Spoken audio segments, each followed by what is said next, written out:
दोस्तों स्वागत है आप सभी का हमारे YouTube चैनल में। दोस्तों आज की वीडियो में हम लोग बात करेंगे झारखंड डीएलएड के पेपर 5 के उन सभी इंपॉर्टेंट टॉपिक को देखेंगे जो आपके आने वाले एग्जाम में पूछे जाने की संभावना है या यही सब क्वेश्चन आपका पूछे जाएगा, जो कि आपका एग्जाम देते समय आपको इन्हीं सब क्वेश्चन को एग्जाम में दिखाई देंगे। तो चलिए आज उन सभी टॉपिक को हम लोग एकदम उसके बुलेट पॉइंट और शॉर्ट नोट्स में देखेंगे ताकि आपको याद रह जाए और एग्जाम में अच्छी तरह से लिख पाए। जी हाँ, आज हम लोग देखेंगे पेपर 5, तो वीडियो को अंत तक जरूर देखें ताकि आपको एग्जाम देने में मज़ा आ जाए। चलिए वीडियो को शुरू करते हैं। जी हाँ दोस्तों, पेपर 5 जो है आज का पहला जो हम लोग देखेंगे क्वेश्चन पेपर 5 में कि प्राथमिक शिक्षा में हिंदी भाषा का क्या महत्व है। जी हाँ दोस्तों, पहला जो आपका क्वेश्चन है कि प्राथमिक शिक्षा में हिंदी भाषा का क्या महत्व है। आपने ये सभी क्वेश्चन देखे होंगे बार बार। इसमें जैसे है, हिंदी भाषा बच्चों के मानसिक विकास में मदद करती हैं। यह बच्चों को अपनी भावना व्यक्त करने का अवसर देती हैं। प्राथमिक स्तर पर मातृभाषा के माध्यम से शिक्षा आसान हो जाती है। भाषा बच्चों को सामाजिक, सांस्कृतिक और नैतिक मूल्य से जोड़ती हैं।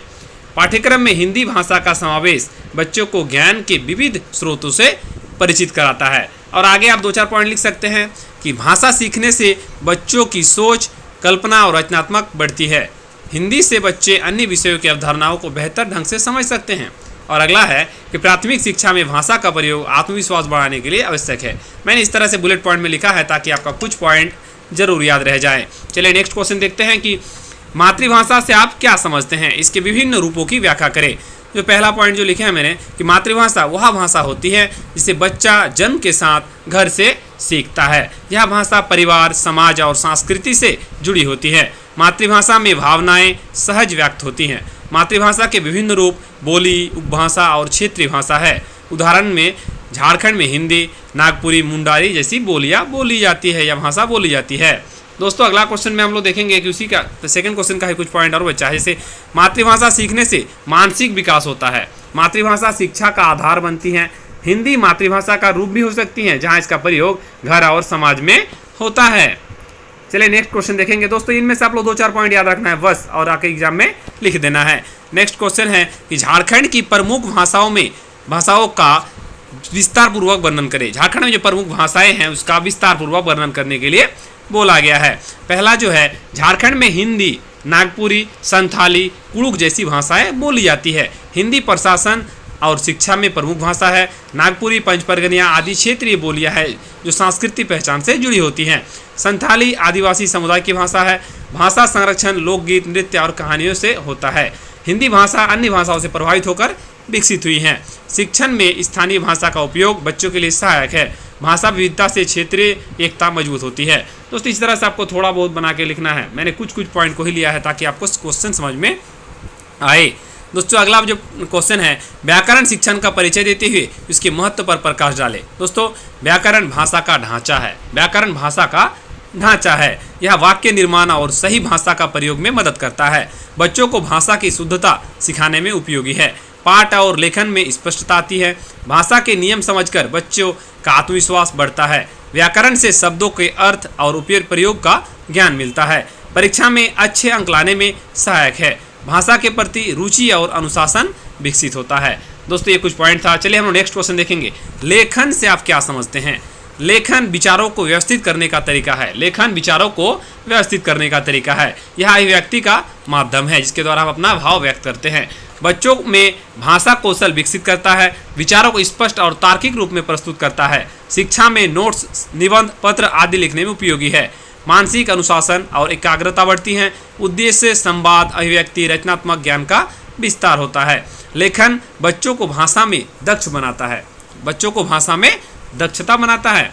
आगे देखेंगे कि क्वेश्चन नंबर 6, पद्य और गद्य शिक्षण का परिचय देते हुए इनके विभिन्न प्रकारों की चर्चा करें। पाठ शिक्षण जिसको पद्य शिक्षण में कहा जाता है में कहानी, कविता, निबंध शामिल होते हैं। गद्य शिक्षण में विवरणात्मक, वर्णनात्मक और संवादात्मक शैली आती हैं।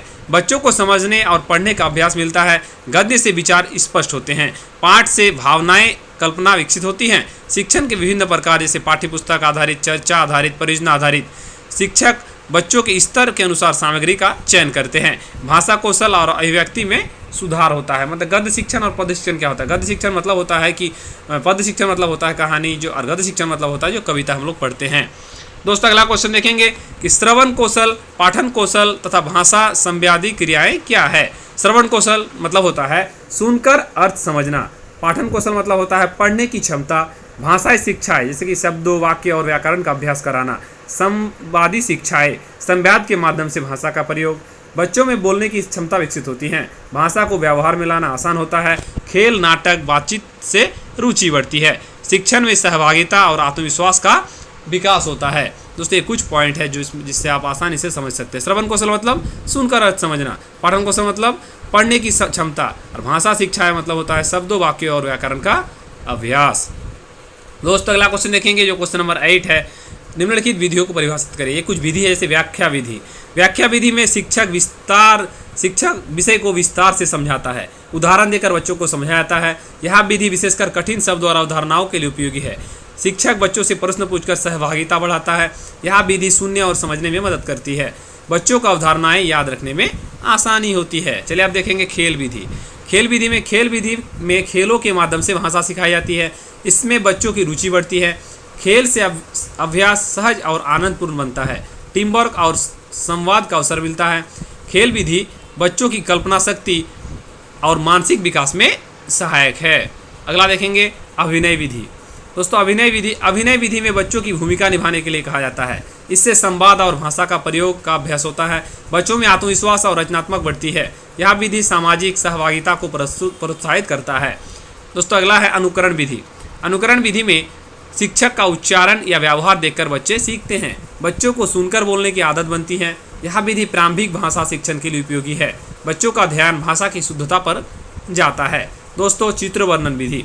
चित्र वर्णन विधि में चित्र देखकर बच्चों को भाषा वर्णन करने में प्रेरित किया जाता है। इससे शब्द भंडार बढ़ता है। दृश्य सामग्री से अवधारणाएं स्पष्ट होती हैं। यह विधि कल्पना और अवलोकन शक्ति को बढ़ाती है। दोस्तों अगला क्वेश्चन है आदर्श वाचन, अनुकरण वाचन और मौन वाचन से आप क्या समझते हैं। मतलब आदर्श वाचन मतलब क्या है। आदर्श वाचन में होता है बच्चों शिक्षक के साथ मिलकर उच्चारण करते हैं। अनुकरण वाचन में शिक्षक का अनुकरण कर पढ़ना सिखाया जाता है। मौन वाचन में बच्चे चुपचाप पढ़कर अर्थ समझते हैं। आदर्श वाचन से बोलने की आदत विकसित होती है। अनुकरण वाचन से भाषा और शुद्ध होती है। मौन वाचन से ध्यान केंद्रित होता है। तीनों विधियों भाषा कौशल में संतुलन लाती है। इससे बच्चों की पढ़ने की गति और समझ बढ़ती है। दोस्तों अगला क्वेश्चन है कि भाषा शिक्षण की तकनीकें कौन कौन से है। जैसे वार्तालाप। सबसे पहला है संवाद तकनीक में या वार्तालाप तकनीक में शिक्षक और छात्र बातचीत के माध्यम से भाषा का अभ्यास करते हैं। मतलब वार्तालाप जो होता है इससे बच्चों को बोलने और प्रतिक्रिया देने का अवसर मिलता है। भाषा संवाद वार्तालाप भाषा की व्यावहारिक समझ बढ़ाता है। बच्चों में आत्मविश्वास और अभिव्यक्ति की क्षमता विकसित होती है। यह तकनीक संवाद या वार्तालाप आधारित सीखने में प्रभावी है। दोस्तों अगला पॉइंट है कि प्रश्नोत्तर विधि। प्रश्नोत्तर तकनीक में बच्चों से प्रश्न पूछे जाते हैं। इससे उनकी समझ का परीक्षण होता है। बच्चे सोचते और सही उत्तर देने का प्रयास करते हैं।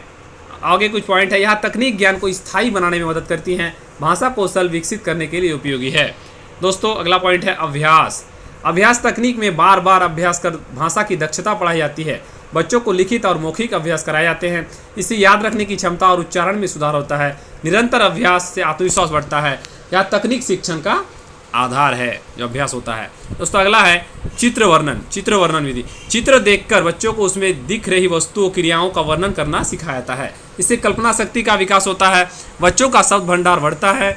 दृश्य सामग्री से भाषा का अर्थ स्पष्ट होता है। यह तकनीक बच्चों में रचनात्मक सोच और आत्मअभिव्यक्ति को प्रोत्साहित करता है। दोस्तों ये कुछ मैंने टॉपिक बताया जो कि इससे ही क्वेश्चन पूछा जाएगा। उसके साथ साथ कुछ मैंने बुलेट पॉइंट में आंसर ही बताया ताकि कुछ पॉइंट आपको हर टॉपिक का याद रह जाए। आप इस वीडियो को 1 से 2 बार देख लीजिए, जरूर याद रह जाएगा और आपका एग्जाम अच्छा जाएगा।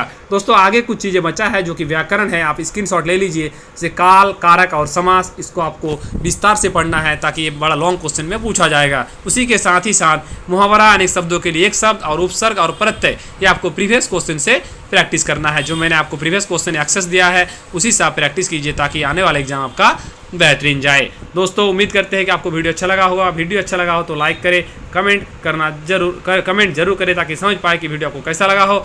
और चैनल पे नए हैं तो चैनल को सब्सक्राइब करके जरूर जाएं। धन्यवाद।